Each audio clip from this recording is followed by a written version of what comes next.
Hi, I'm Rodney. And I'm G. And go Cubs go. The Cubs just went up 5-3. I just want to say something real quick. Okay. I just want everybody to know when they look at what I'm wearing that I'm not a pink fan. This is not about pink. I don't want people to think I'm a fan of pink. It's Pink Floyd. Pink Floyd. Pink Floyd. Okay, I'm glad. Much different than pink. I just wanted to clarify that in case like any of my friends happen to see this. I'm glad we clarified that. Thank now you. that that's out of the way. So we have a dilemma. We have a furniture dilemma. Oh, I was supposed to tell you what a dilemma was.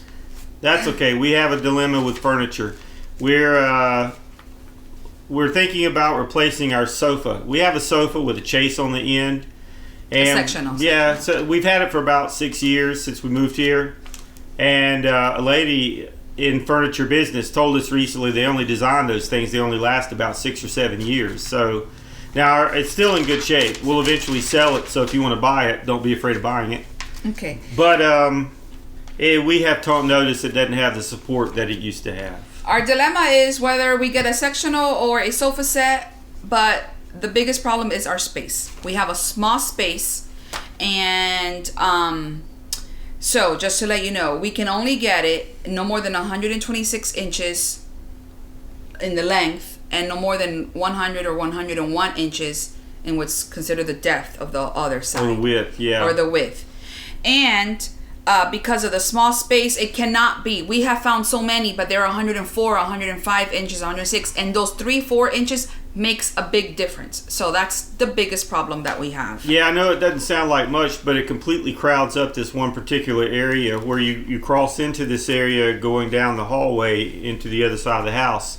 And just those few extra inches makes a big difference in crowding that area and making it feel crowded. So, and we've been to Ashley's, which we can't believe how their prices expensive are through. they've What gotten. happened to there? Their prices are really high. And then they add all these extra things, and then they're adding an extra $1,500 on top of everything. Yes, you're paying for a warranty. You're paying for probably Scotch Guard, whatever it is they put on the stuff. It's ridiculous. Yeah. We went to Rooms to Go, which we found one that we like, but and we've been to the local area here, which we really like because we bought our dining room set from them. Yeah, the people are great there. Yes. A local furniture store. They but are. the thing is everything's just within a half a foot to a foot too long. And these pieces of furniture, they look fine inside the store, but when you bring it into a small space like this, man, it just looks like a massive piece of furniture. We'll get excited about something, or the company we're dealing with even called us and says, hey, try this option, here's the measurements, and we get out the tape measure and start measuring, and it's just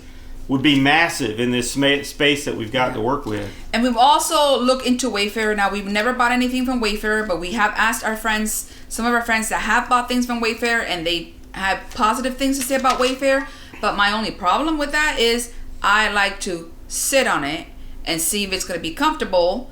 I want to see the color in person. So if you have any suggestions about Wayfair or another suggestions, please comment below or send us a message so that we are aware of that. Yeah. And we found there's a lot of pretty colors out there. My goal is to find something that I could just switch out and not have to redecorate the entire room. But I also want to recline. I want to be comfortable, And we would like something that at least has 3 recliners. That's another problem. That's the problem. A lot of these sectionals they recline on either end. But we want a third recliner so that we have 2 looking at the television, and then when your mom visits, she can recline also. Yeah, so when you look at the L, it's supposed to be this way, but when you look at the L, normally the recliners would be the one in this corner and then the one in this corner. But we're going to be fighting over the recliners. So we need these two. And I'm going to win. These 2 to be reclining. These 2. It would be nice if there's a console in the middle, but that doesn't matter. Console. And then the one here in the corner for my mom, because she don't care about watching the TV. But yeah, these 2 are the problem. Now, if this part is stationary, that's not a problem either. But we need to find these 2. Normally, everything that we find is one here and then one here, not these 2. And the ones that we have found from those 2 are too big. How you say console in Spanish? Console. Huh? I have no idea. I have no idea. I think you're making that up. Spanish. How you say sofa in Spanish? Sofa. Sofa. All right. Wouldn't it be nice if every word that could be translated from English to Spanish, you just change the pronunciation, you know? From sofa to sofa? Sofa. Yeah, right. But it's not that easy. I'm going in the kitchen to get a beverage. All right. So if you have any suggestions about where we can look at or about what other configuration we can Have do. you used Wayfair? Yes. Do you love it? Do you hate it? Or is there another company that we're not aware of that also, and also, I've heard, Lazy Boy, but that's way out of our reach. Yeah, stuff's just so too expensive. It's ridiculous. And you know what? If it's only going to last me 6 or 7 years anyway, I don't want to break the bank on a sofa. Yeah. Yeah, I just want to be Although Lazy Boy is known for long lasting, but anyways, it's still out of our reach. So we would love for your suggestions, so comment below or send us a message. And remember to like and subscribe to our channel. All right. Bye. Adios.